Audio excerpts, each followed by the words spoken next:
Tonight, we gather not simply to mourn, but to honor. Not simply to remember, but to celebrate. And not simply to speak a name, but to breathe life back into a man whose presence still fills every room he ever walked into. Tonight, we remember a man who did not pass through this world quietly. He moved with purpose. He lived with fire. He roared with conviction. My father, Gerald Patrick Leary, a man whose story deserves not a whisper, but a full-voiced tribute. A man who lived so loudly that even in his absence, his echo still shapes us, strengthens us, and reminds us who we are. He was never perfect in the tidy, polished magazine cover way. No, he was something better, something rarer. He was perfect in the ways that matter: loyalty, devotion, courage, consistency, and a love so fierce and steady it could anchor the heaviest storms. If God gave every child a father like him, one who shows up even when exhausted, one who stood tall even when tired, one who protects even when hurting, there would be fewer broken hearts in this world, fewer lost souls, more people who understand what real love looks like. And today, on the anniversary of his passing, I want to bring him back, not as a memory, not as a distant echo, but as the man he truly was. I want you to hear him again. I want you to feel him again. I want you to know him not just as my father, but as the lion who changed lives. My father carried himself with the quiet might of a mountain. He never demanded attention. He commanded respect simply by existing. There was something in the way he stood, broad shoulders, steady eyes, a presence that said, "You're safe, I'm here, and I won't let anything happen on my watch." He was the kind of man who didn't need to raise his voice. He didn't need theatrics. He didn't need a spotlight. He just stood there, rooted, grounded, unshakable, and you felt the room shift. His strength wasn't loud. It was lived. He worked. He fought. He loved. He answered every call, even the burdensome ones, especially the burdensome ones. And while some men leave behind titles or trophies, my father left behind something far greater, a reputation of integrity so solid, so undeniable that even now people speak his name with respect in their voice and gratitude in their hearts. He was Jerry Leary, a lion, a leader, a protector, a man who lived his values not as slogans but as daily truth. My dad wasn't loud. He didn't brag. He didn't need attention. He taught by the way he lived, steady, consistent, and full of heart. And the values he carried weren't just words. They were the backbone of everything he did. Loyalty, respect, honor, dignity. Those were his cornerstones, and they became mine. My father didn't sit me down and preach about life. He wasn't that type. He showed me. He taught me loyalty by showing up, always.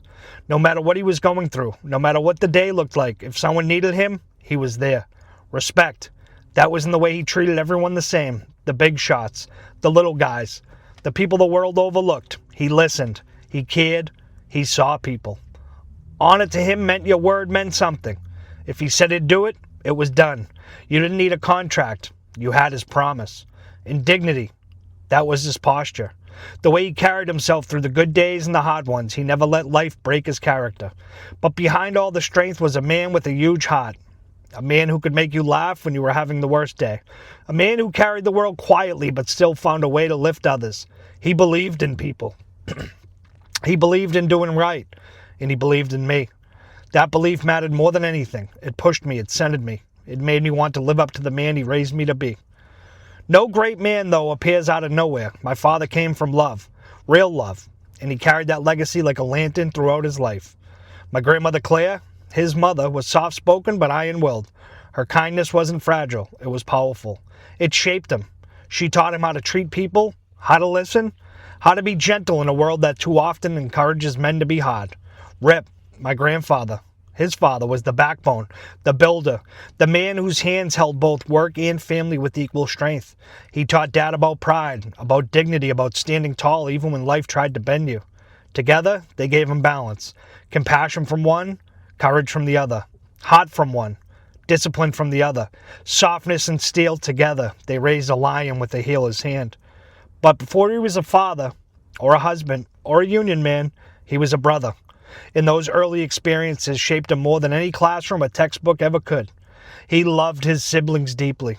Not with the casual family first line people threw around, but with sincerity, loyalty, and a fierce sense of responsibility. They were his first teammates, his first confidants. his first allies and mirrors. He celebrated their successes as if they were his own. He grieved their losses. He defended them, encouraged them, challenged them, and supported them. He carried the lessons of that childhood into adulthood, into every room he stepped into. When he fought for union members, he fought for them like they were his siblings. When he loved my mother, he loved her with that same steady, lifelong loyalty. When he raised his children, he gave us love, built from the blueprint his siblings helped create. That bond, that unbreakable root system shaped the man we all came to know. For my father, the union was not paperwork. It was not routine. It was not politics. It was purpose. It was mission. It was life. He believed in the dignity of work. He believed that every man and woman deserved a fair shake. He believed that no one should stand alone against a system built to break their backs while profiting from their sweat. He shook every hand like it mattered, because to Jerry, it did. He remembered every name. He listened to every story. He answered every midnight phone call, every emergency, every crisis. And he fought. My God, he fought. Not for himself, not for power, but for people. People still tell me, your dad saved my job. Your dad fought for my family. Your dad showed up when no one else would. Your dad believed in me. That is legacy. That is leadership. That is love expressed through action. One of my clearest memories is that trip to New York to see the Yankees. Most families would go straight to the ballpark, but not Dad. His first stop, it had to be the first stop, was the picket line. Watching him come out of the tunnel from the train was like watching a general arrive on the battlefield. We were at the picket line, they were on strike. People saw him, they straightened up, they gathered, they felt the energy shift, they felt hope return. He walked through that line like he belonged to them and they belonged to him. And within minutes, the entire crowd was fired up, alive, united, ready to fight another day. He didn't give them a speech. He gave them strength. He gave them belief. That was my father. That was his power. And only after he poured himself into those workers did he take me to the game, because for him, the real victory had already happened. Every Friday when I was in high school, I used to try to accidentally miss the bus so I could ride with him to the garages. Those mornings are etched in my soul. I watched him in his natural habitat, talking with the workers, listening to them, laughing with them, sharing the pride of their labor. He glowed in those moments. He wasn't just doing his job, he was living his purpose. Those garages taught me what real leadership looks like. It's not speeches, it's not spotlights, it's not applause, it's presence, it's consistency, it's showing up. My father showed up for his people every time without fail. And then there was my mother. Their love wasn't dramatic or showy. It wasn't loud or theatrical. It was something far stronger, steady, respectful, loyal, and eternal. The kind of love people talk about but rarely witness. The kind of love that shapes children, steadies families, and becomes a blueprint for generations. He adored my mother. He admired her. He protected her. He leaned on her. He laughed with her. He trusted her. He cherished her every day without fail. He didn't just love her. He honored her. And that honor became the foundation of our home, the heartbeat of our family, and the standard by which he taught us what love truly means. My father taught me unconditional love, not as an idea, but as a practice, a discipline, a choice, a responsibility. He taught me that love is showing up even when tired. Love is forgiving even when hurt. Love is listening even when angry. Love is giving even when empty. Love is standing firm when everything is shaking. He poured that love into us, and now, through us, that love expands into the world. My father taught me many things: how to stand tall, how to speak truth, how to fight for people who cannot fight for themselves. But above all, he taught me unconditional love. Not the kind that comes wrapped in pretty words, but the kind forged in fire.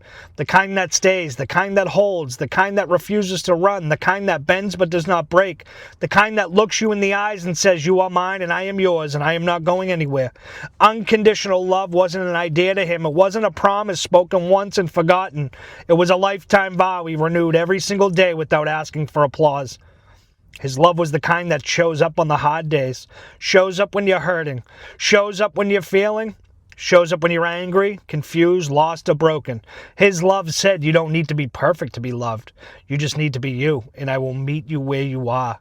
He loved like a lighthouse, constant, steady, unmoving, shining even on the nights when waves crashed and storms tore the sky apart. He loved like the tide, coming back again and again, no matter how far the current pulled you away. He loved like the earth, solid beneath your feet, holding you even when you stumbled, catching you even when you didn't realize you were falling. He loved in a way that didn't require conditions, achievements, or explanations. If you were hurting, he felt it. If you were lost, he searched for you. If you were tired, he carried you. If you failed, he lifted you. If you broke, he held the pieces until you were ready to rebuild. His love had no ledger, no scoreboard, no debt, no demands.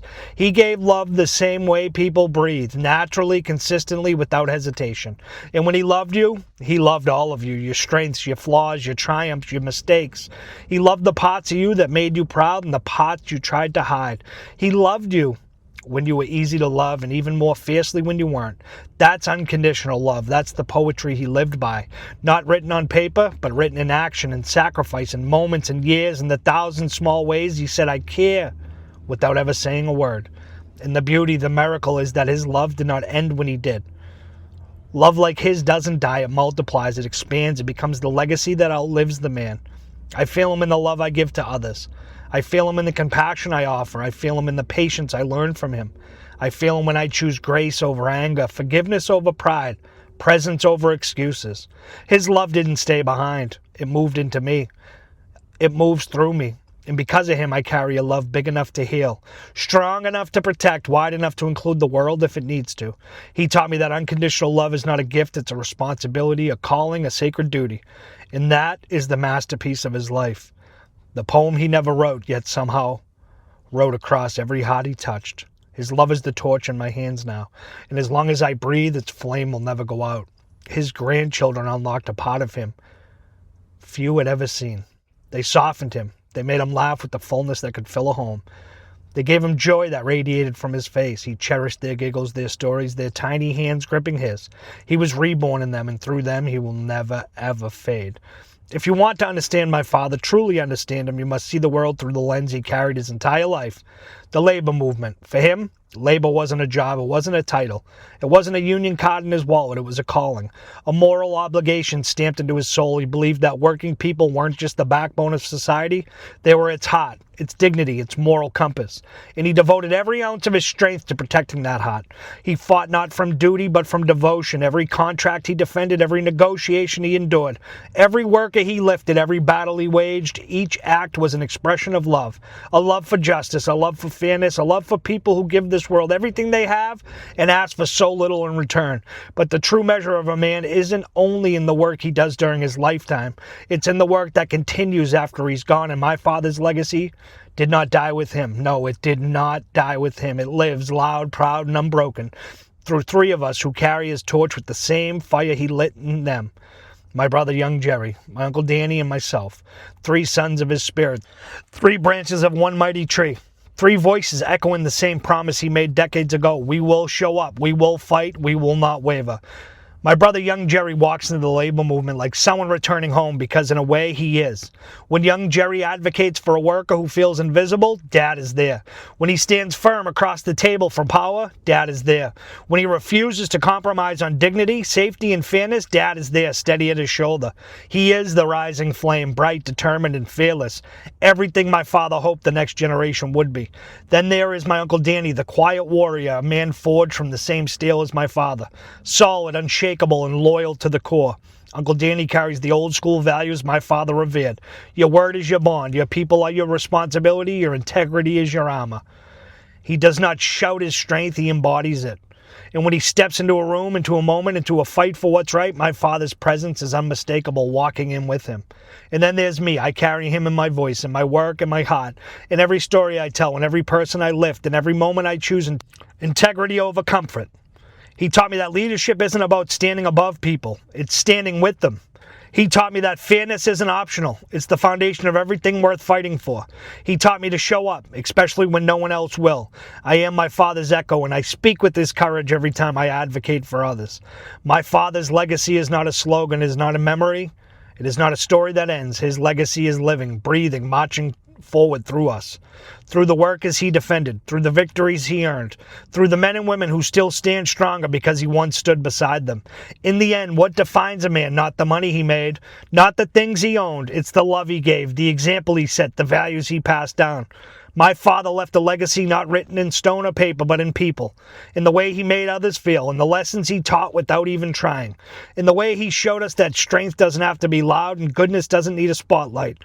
His legacy lives in me, and as long as I breathe, I will continue to honor him, not just with his words, but with how I walk through this world. Legacy is when a good man leaves behind not just memories, but people who live in the way he taught them to live.